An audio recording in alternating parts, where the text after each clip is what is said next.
Hello folks, so in this video I want to talk about that little star or asterisk I put on our note that we said where solving inequalities algebraically is near identical to solving equations, and the asterisk being the nearly identical part. And the way, again, so we can add to both sides of an inequality and it doesn't break the inequality, right? If one side's heavier and you add to both sides or take away from both sides the same amount, that will still be true. This side will still be heavier than that side. Usually, when you multiply both sides, like you double both sides or cut both sides in half, the heavier side will still be heavier. Usually. And that's what I want to talk about today, or in this video rather. So I'm going to start with a really simple example. We're going to start off with we want to solve and graph the inequality negative x is less than 2, we'll say. Just for simplicity's sake, we'll say less than or equal to 2. Okay, so as is, well, like before we said, we could solve inequalities just like equations. So actually, there are 2 ways you might do this to solve this equation. You might multiply both sides by -1. And so, okay, let's do that. So I'll do that 2 ways. I'm going to do the same thing over here in blue. If x less than or equal to 2.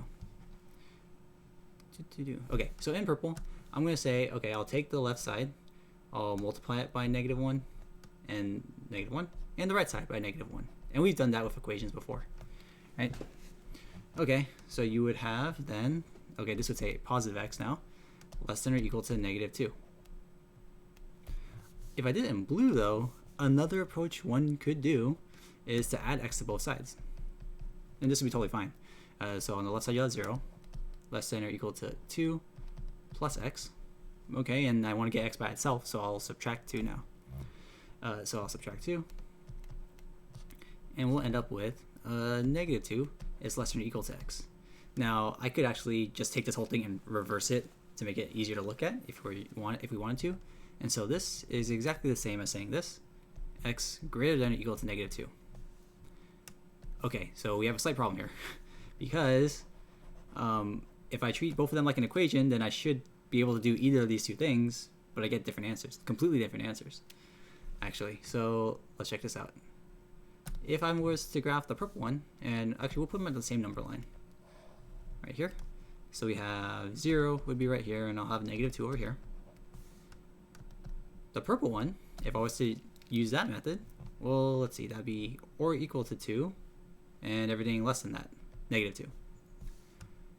But if I had this case, the blue case, where I just simply moved it over by adding, I would have that graph.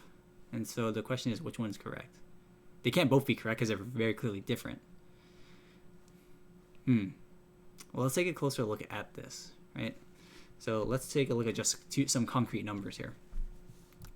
Let's look at the inequality between, let's compare, let's just say, -5 and 10, positive 10, right? So these are my 2 points right here to start. So quite clearly, -5 is less than 10. I think that's pretty clear. -5 is less than 10, meaning it's farther to the left on the number line. Okay. What happens if I multiply both sides by -1 though? So I'm going to say, just go from here to here, we'll go times -1.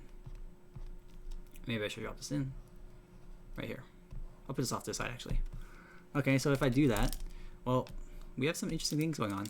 So that -5 will turn into a positive 5, and the -10 will become, the positive 10 will go -10.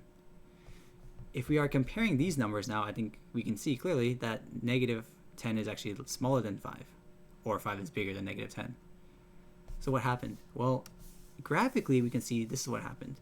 The -5, when I multiply it by -1, becomes positive 5. So it goes over here.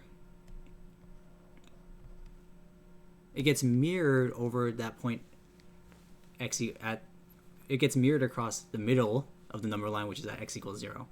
It gets flipped over. And likewise, positive 10 goes over here to -10. And so here's what's interesting. When you have an inequality and you multiply it by a negative number, anything that's positive becomes negative, and anything that's negative becomes positive. And what's interesting is that the bigger number, so for example, 10 is bigger, right? Is bigger than negative 5.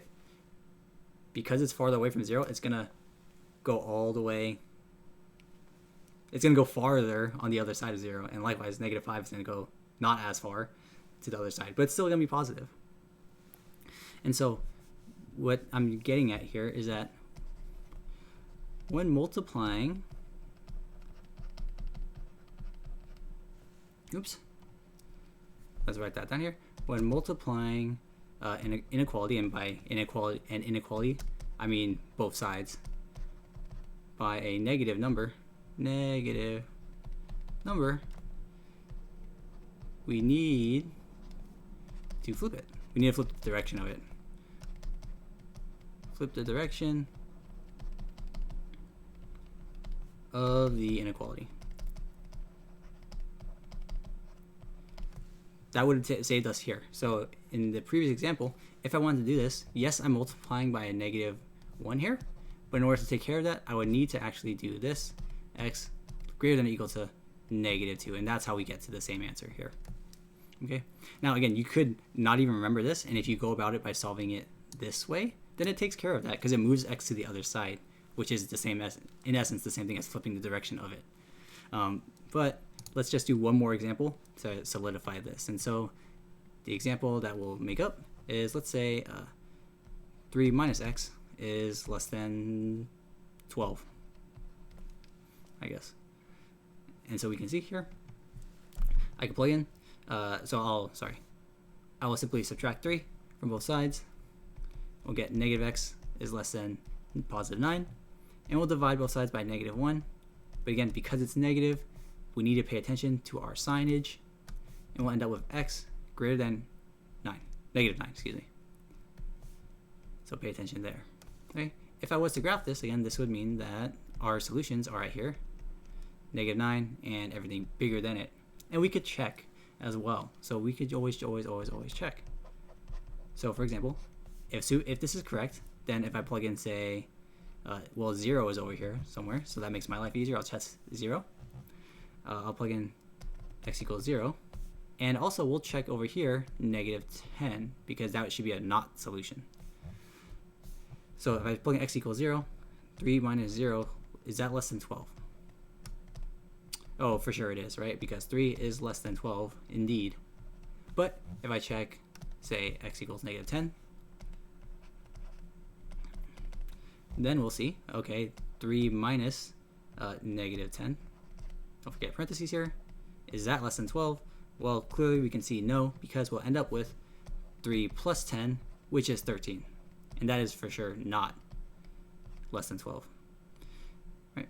So that's the takeaway from today is if you're multiplying or dividing, by the way, because dividing is really just multiplying, by a negative number, you need to change the direction of the inequality. Other than that, solving inequalities algebraically is the same as solving equations algebraically. Hopefully that helps, and hopefully that explanation made sense. Alrighty, so thanks for watching, and I'll see you in the next video.